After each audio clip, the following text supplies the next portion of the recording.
All right, people, welcome to a fresh new episode of Natty News Daily. We've got a special guest on, Mr. Craig Yarnall. How are you doing, man? Pretty good, thank you. So, Craig, you've got quite the story. You've been in the bodybuilding game for a long time. You're fresh off an overall win here. You competed with James there just, 2 weeks ago now? Yes, back on the 22nd. So, fresh off an overall win. You're riding high. Pro title too, or pro card. Pro card, yes. This was the first one right here. I don't know if I can put it in there.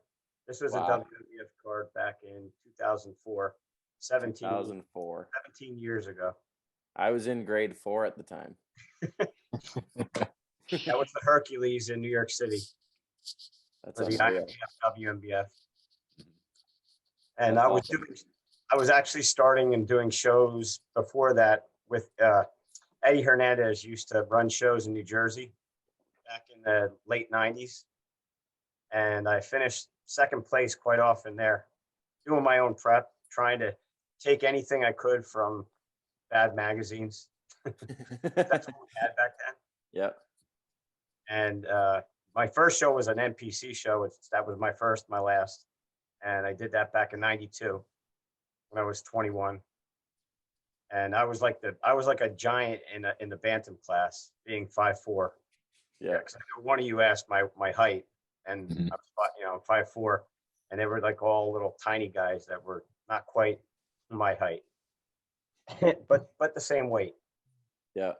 And then it got under my skin to do the show, and then it took a few years to finally find the NGA, which was the Amateur Federation of the WMBF back in the day, in the late 90s. If any of you guys, this is old. We're getting some lessons here. That's good. Yeah. Mm-hmm. And then 3 years consecutively in Eddie's show, I came in second in the bantam class, because they actually had weight classes and we had enough bodybuilders back in the day. Mm-hmm. And until I was, getting frustrated. And then there was even a guy, I don't know if you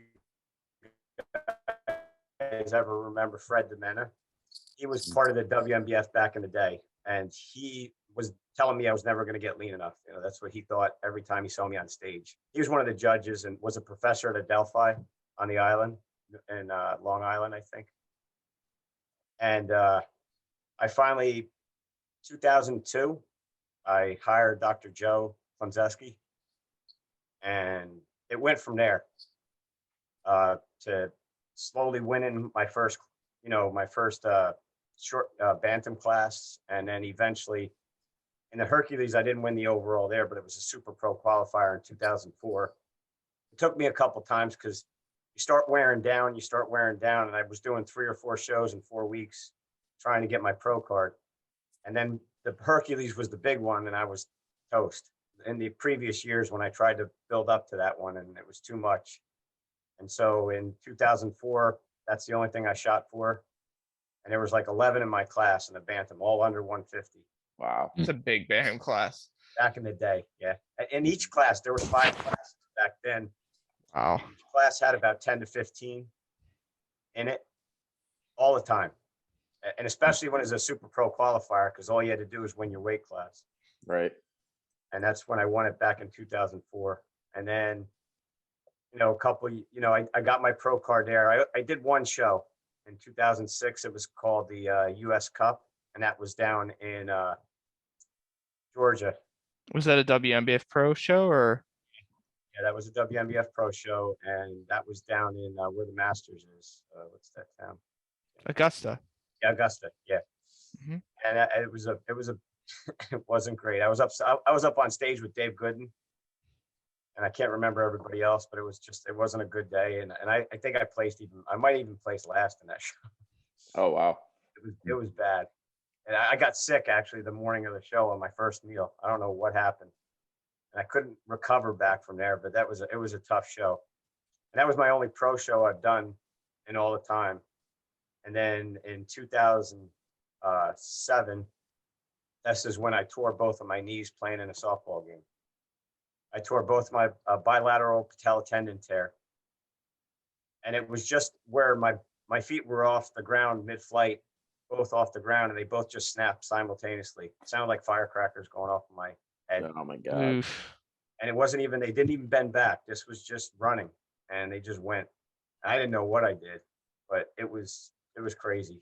And it was like a year-long therapy. I had braces from my hips to my ankles, and my knees were locked. And 2 weeks later, I was driving a stick shift to the gym to try and do upper body. That's me, and I thought that my legs were never going to recover from this and, grow enough. So I started going another route, and I started pushing myself towards powerlifting. Okay. I always loved powerlifting. I always loved bodybuilding, and I tried to combine the two. I said, since I got these ugly knees, let's try powerlifting. And I won. Were you trying for a push pull then? Is that what you were? No, I did Full everything. power. Yeah. And I won the state's open class for the 66 kilo class, 2015 and 2017. Wow. And I've hit right around 1,200 total at that weight class.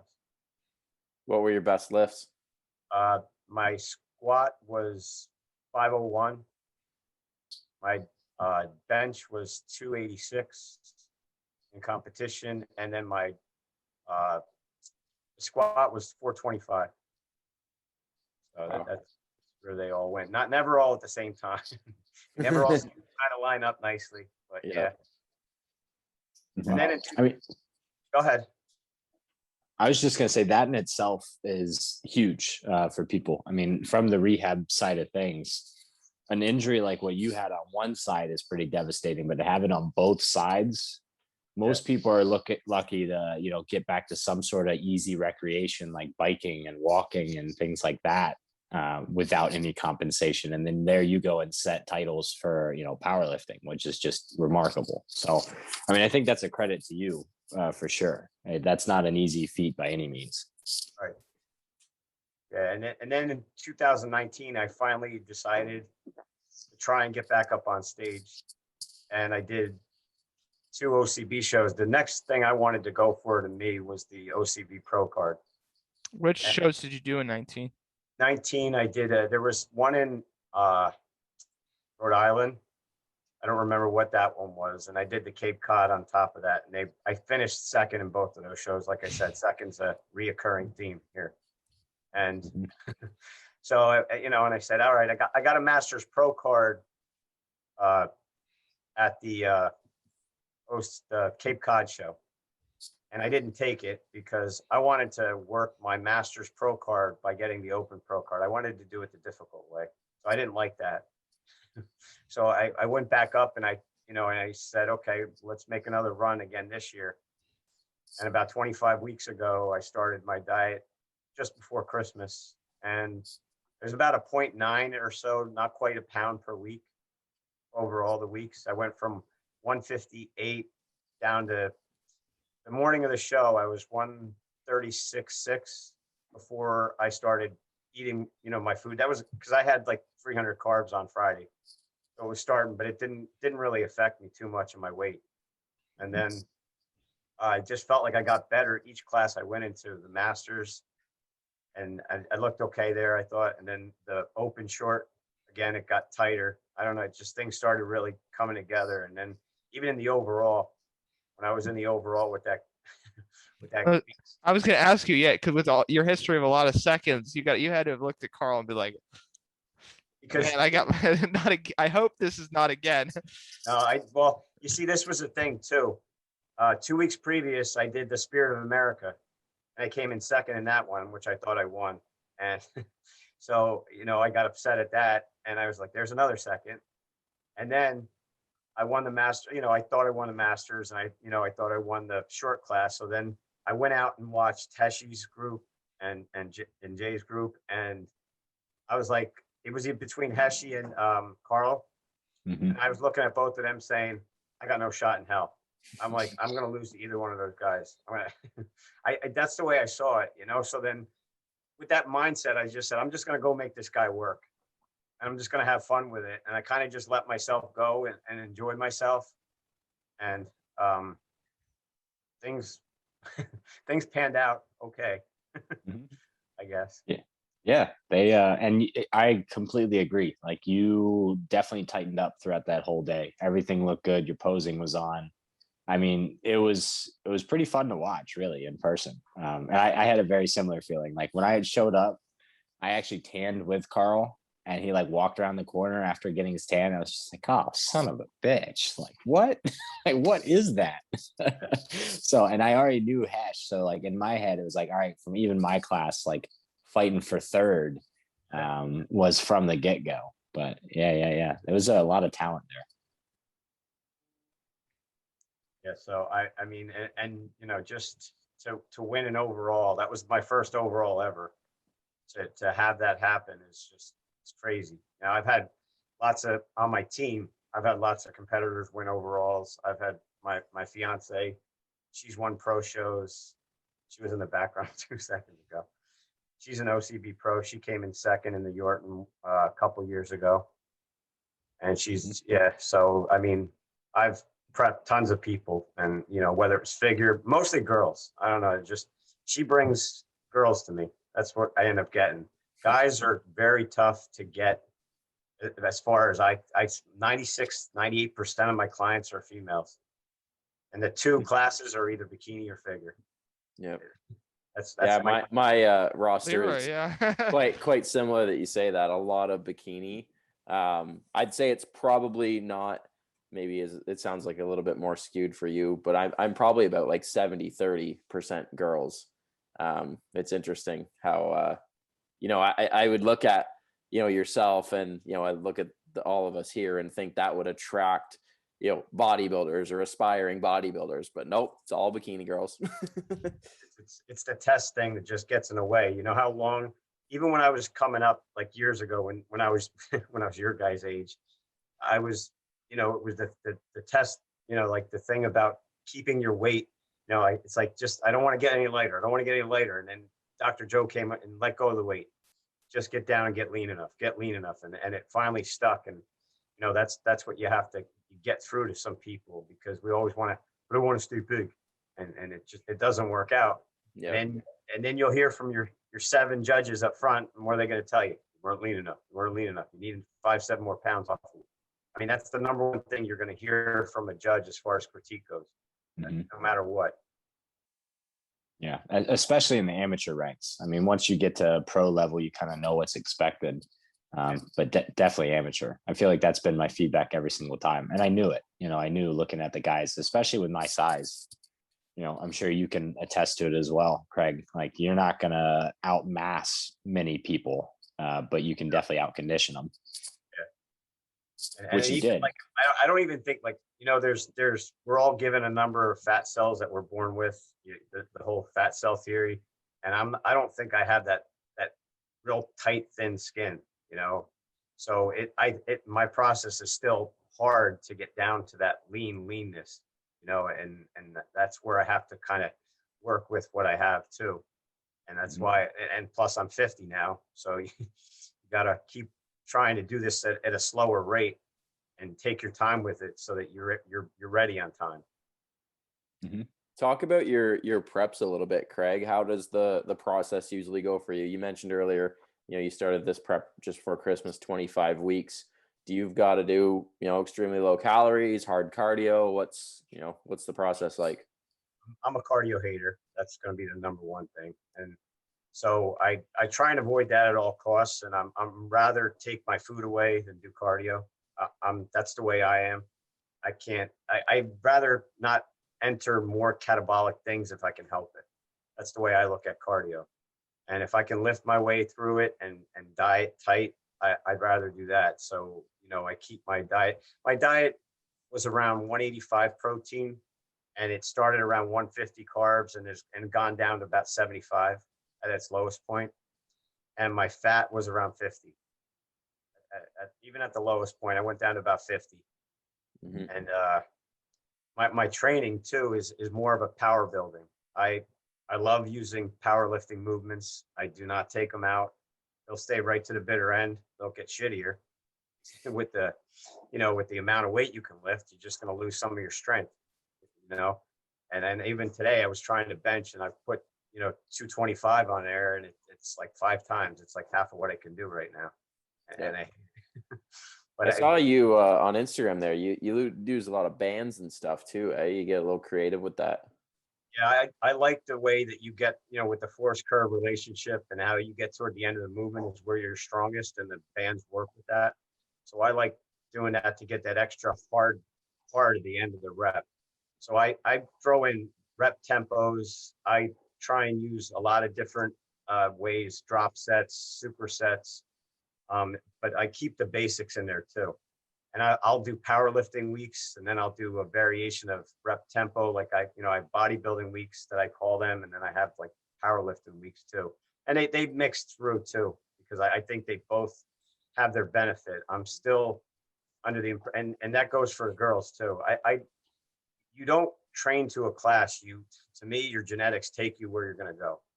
It doesn't. That's the way I work with my girls, and I tell them that's where they're going to end up. Your genetics are going to take you either to figure or bikini most of the time. Yeah, it's funny you say that, because I've had that exact same conversation, because clients will come, they'll fill out the application form, and it's what class do you think I'll fit in, and right off the bat it's going to be one or the other. Very, very rarely would I ever see somebody that may skew one or the other depending on how much their body changes through prep. Usually they're going to look bikini, or they're going to have a little bit more muscle that directs them to figure, because it's not usually kind of in between. And then even on top of it, my fiance started in the WMBF as a figure girl, but then the criteria got so out of hand that we switched her down to bikini. And now she's on the higher end of bikini with her look. But she'd get killed in figure today, because it's gotten crazy for the natural, figure competitors. It's nuts the way that the bodies have changed. Muscle they carry. As long as you talk about the criteria and you stick to it, that's fine. But even bikini, there's a point to where I see a couple of girls right now, and I'm like, I don't know if you're really bikini. Mm-hmm. Yeah. That's not only in the natural stream, but in the enhanced side as well. There's kind of blurred lines sometimes when someone's got maybe too much muscle, and you're like, I don't think this is maybe where you belong. Yeah. So, right now, just I took a week off of not from training, but the food. I went back up to a week of like 200 carbs for the whole week, and enjoyed pizza with my boys on Tuesday, the Tuesday after the show. Almost finished off the full pie. I ate 7 slices, and then enjoyed dinner out the night of the show, and then got back on 200, and then I've been bringing it down. I'm doing 150 this week, and I don't know if I told you guys, but there's I'm doing another show in like just over 7 weeks. Which show are you doing? That was my next question. I know I try and stay low on this sometimes. I usually don't, but now I've just decided, over the years, it's just easier sometimes. People didn't even know I was competing, but I'm doing the OCB Hall of Fame.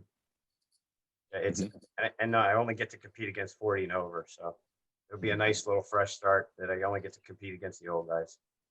Yeah, that's always a pretty good show for like the Masters guys. I've watched that one a couple times. What's his name now? Oh, I'm forgetting. Mike, right? Mike Halsey. Yeah. He always competes in that one because he's up in New York. And Greg's done very well on those shows too. Trombley. Mm-hmm. And then I've had a client in there a couple times too, Frank Gigante. He's competed in those as well. It's a tough show, but I'm gonna give it a go. Matt V. Meister always shows up at there too, if you know him. He's another one. He's very hard. So I'm just gonna hope my shape can work towards the benefit of that, and just be, even if I can't get quite as hard as him, because he gets very hard.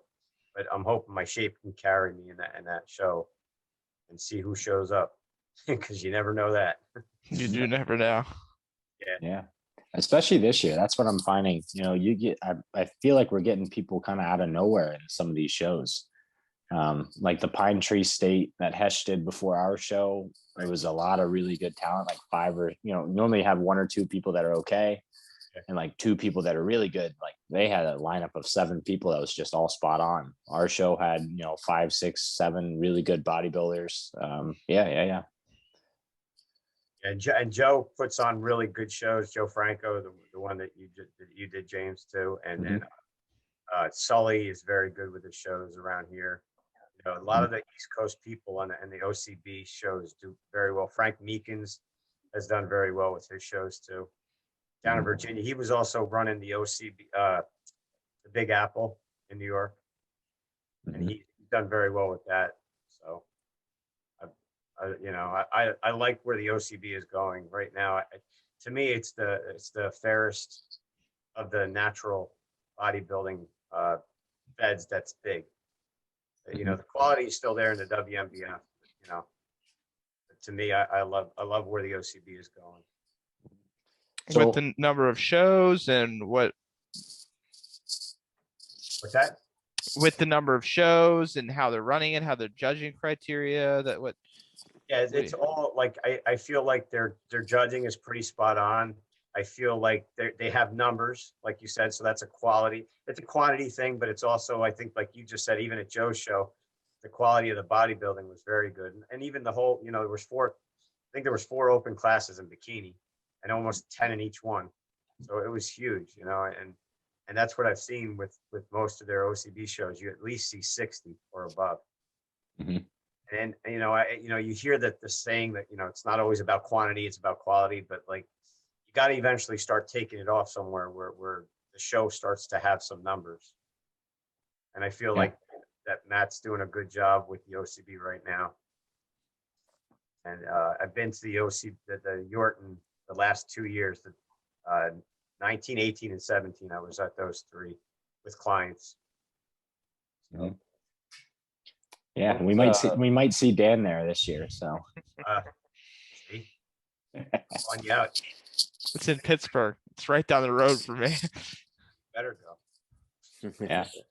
So can I get your take on, so to me, one of the big differences between WMBF and the OCB, and I'll group OCB with some of the other organizations, is WMBF still sticks to the weight class, where a lot of the other ones are going with height classes. Specifically for someone, a competitor like yourself, do you feel like the weight class helps, hurts? What's your preference there between the two? Yeah, I really like the weight classes. I'm very in favor of weight classes. I've always loved that. Even back in the day, Nancy Andrews had her Northeast Classic show, and she wouldn't put the bantam in her show. And she kept telling me, "You're fine. You just do lightweight. You'll do fine with lightweight." And that went up to 165. And back in 2003, I finally, jumped in on her show, and I did win the lightweight class against guys that were 15, 17 pounds heavier than me. I didn't win the overall, but I was in the overall in 2003. And and that was another reason in the beginning too, why I was reprehensive about doing the OCB too with the height classes, because like when they listed in their rules and stuff, you see like 5'7" and below. I'm like 5'4". That's a lot of weight. If you get a 5'7" guy, and how many pounds are you going to give up to that person? There was a guy in Jay, I don't know if you saw him in our class. I can't believe he was even in the short class. You see the guy that was massive? Mm-hmm. Can't remember his name. He was enormous. Yeah. Yeah. But he won the novice class. Yeah. But I was just like, oh my! I was like, holy! Me and him were right next to each other at a couple times, posing next to each other. I'm like, it's like, okay, here's really cut, and then there's this guy, and he was just a mass, and just lats were hanging off his waist and stuff, and it was just like, oh my god.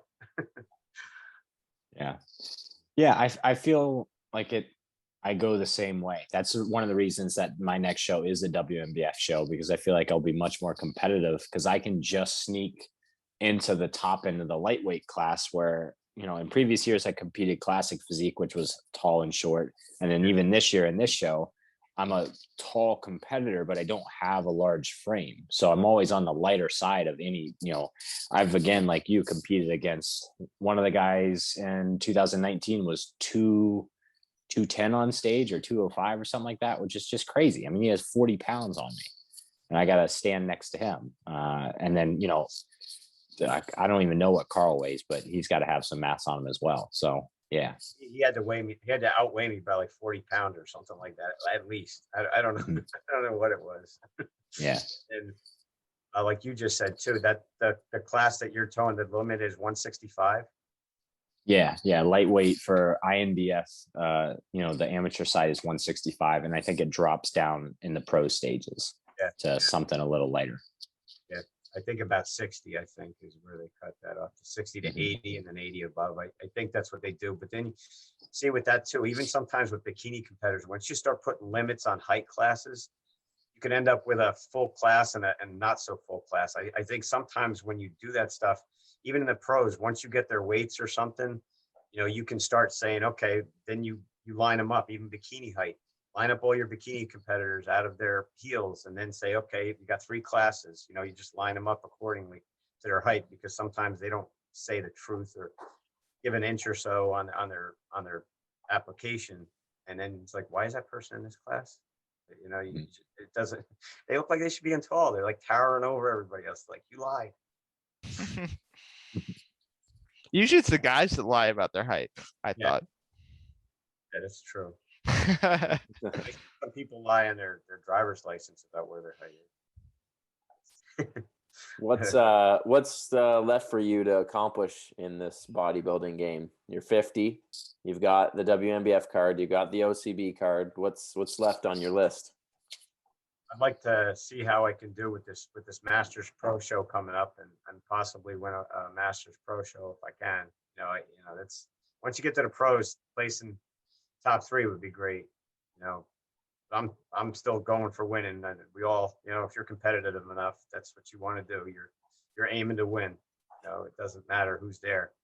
If you're not, then you're not putting the right attitude toward it. And then you just, like I said, you got to control all the variables that you can control. And once you get up on stage, you have no control over the judging. Judging isn't in your hands. And I've been tough on some judges sometimes as a coach. And you know, sometimes, you know, let it get the best of me sometimes. But at the end of the day, you can't. It's, you could have another whole panel come up there and give a completely different, you know, perspective and as far as judging points and scores go. You can't let that frustrate you. This business, you can't be sensitive to too many things. You have to let it ride and just, you know, just like that interception you threw, you got to forget about it and move on and get right back at it. You know, you make a play, you got to move on. You got to have tough skin, and you got to accept what the judges tell you too. Like, you know, as long as they give you good, you know, feedback, you got to take what they give you and work your hardest to kind of not make that come up again. Yeah, I mean, you're not going to change their mind, so you can ask for their feedback, but there's no sense in arguing. That was always my motto with like any sport. You know, you can go ask the ref why they did what they did or what they saw that might have been different, but just accept it and move on, because they're not going to reverse the call. They're not going to reverse the placings or anything. So I think a lot of people need to learn that, but you know, some people are a little more hot-blooded than others. And you know, in our society today, you gotta learn to accept things. We also gotta be, you know, want to be competitive too, and not just mediocre, or not just everybody gets a trophy and all this stuff too. You still got to strive for stuff. You just don't, here's your job, here's $100,000 a year. Okay, here it all comes right to you. It doesn't work like that. You have to work at building, like the way we work at building our prep services. You have to keep throwing stuff out there. You got to keep trying to, you know, bring people in, whether it's through myself or my fiance. We're always trying to, you know, whether she talks to people at the gym that I work at, she can go up to anybody in the gym and talk to anybody, and I got a client in 10 minutes. My sales are horrible. I usually let my actions speak. I'm better at that. And people see me training people, and you see what happens to them, and then you see me walking, because some of my clients live close enough, and they'll come and train with me here and there, and they'll be like, and you know, they start taking off some of their clothes, and you start seeing them, and you're like, damn, yeah, it's it's a nice little thing that, you know, a nice little walking advertisement for you. For sure. Absolutely. And it's free. Yep. Awesome. I got we're- one question to yeah, close. yeah. We're getting. So- we got time still. Okay, Craig, Yes. what's to get a pro card? What's the secret pierogi? Secret, What type of pierogi? I love cheese. Cheese, like the Go straight- cheddar, or Oh, it's a farmer's. cheddar and onion, or It's a no, it's I think it's a mixture of cottage and farmer's cheese. That's the one that I get. I don't put it no potato. I don't eat any more carbs. I try and keep it down. Like I eat 4 at a time, and they end up being right around 35 carbs for the 4 pierogies. And then I take the lean and trim chicken sausage and just dice those up and eat that as my that's meal. good. It ends up being about 40 protein, 35 carbs, and maybe like 7 fat. That's a that good meal. meal. I've done that similar with, and then throwing some like fat-free sour cream on it. Yeah, that too. That's also not bad either. Crystal uses that a lot.